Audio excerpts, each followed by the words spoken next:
Hello guys, welcome to my tutorials on design patterns. आज हम discuss करेंगे about dependency inversion principle. So guys, if you want to know more detail about what are solid principles, you can go back to my previous video. Before proceeding to dependency inversion principle, I think it's necessary to know that what is abstraction. So abstraction is that we don't want to go in detail of something. Like there is a function do task. We just want different devices to perform the task. Like we want AC to perform cooling, we want TV to show us video. We don't want to go in details. So that buttons which make the temperature to go low, to up high, to go up, or the buttons from which you change the channel in TV are basically abstraction of the functionality that these devices are providing you. And जो guys new है मेरे channel पे, let me tell them that here we discuss some problems and we try to deduce their solution, and then we predict the design pattern used in those problems. So guys, let's go a bit in theoretical detail. So basically, dependency inversion principle is one of the principles on which most of the design patterns are built upon.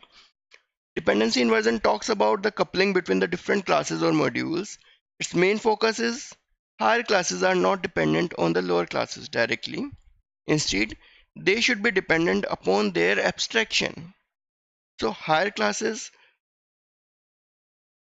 just should just know the name of the functionality that the lower classes are providing.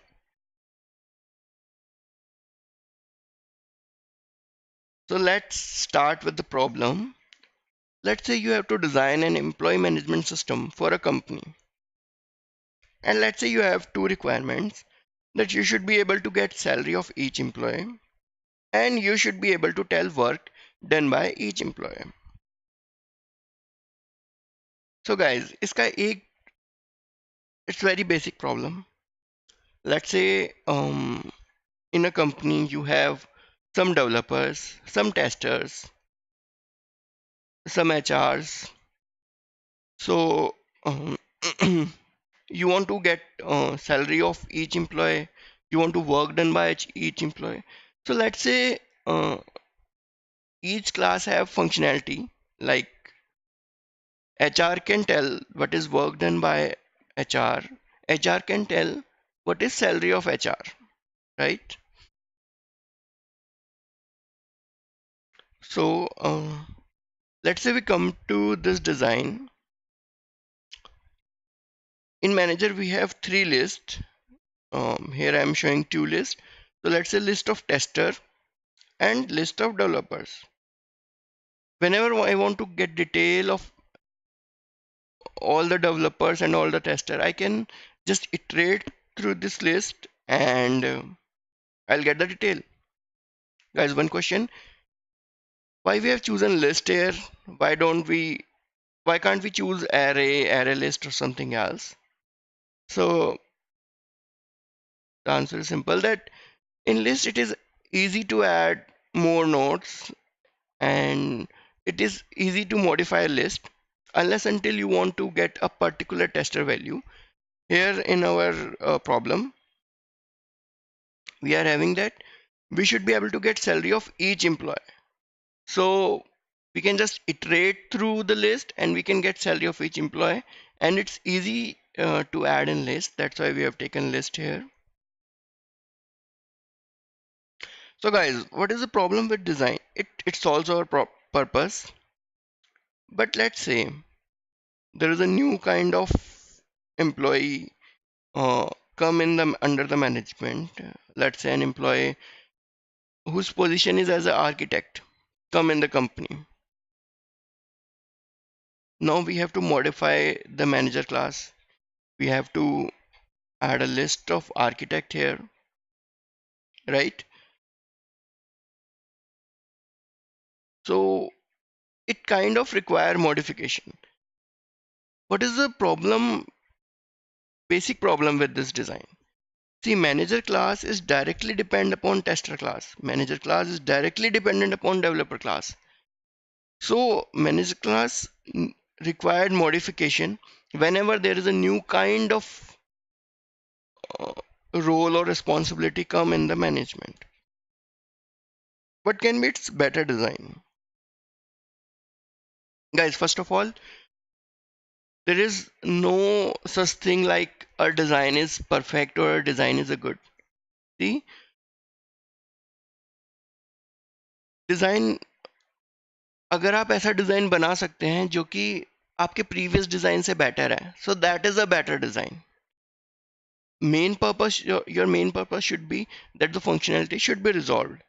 So with respect to functionality, this is a good design, but as it requires modification as the company grows, so it's, we can say that we can get some better design of that, of this. So what are the problem with this designs? The design need a lot much modification even for the small changes. If your boss told you to add one more type of employee, you need to make so much changes. So what dependency inversion principle says is that do not, the higher level of class like manager class should not directly interact with tester or engineer class. Instead, they should interact with its abstraction.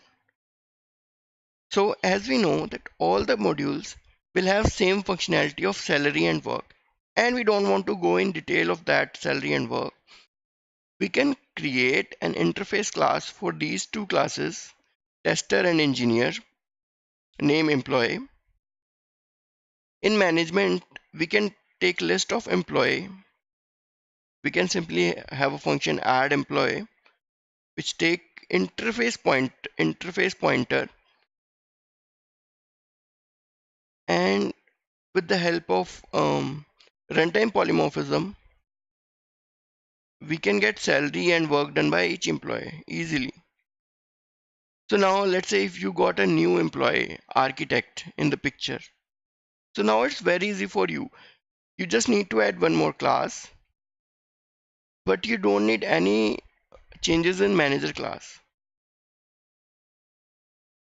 Now question is why it's called dependency inversion principle, what and how that got inverted.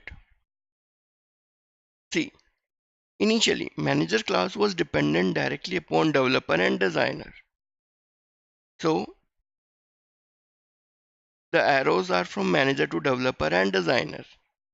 Now with the help of our new design, now manager is dependent upon employee and developer is an employee. So see, these arrows actually got inverted.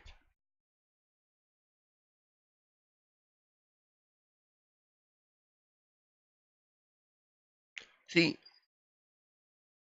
now manager is not directly dependent upon developer. It's dependent on employee. I hope guys आपको ये समझ में आया होगा. If you have any problem, you can mention in comments. Please write for your queries and suggestions in comments. Please like the video and share with your friends. Also subscribe to the channel if you want to get updated for more videos. Thank you.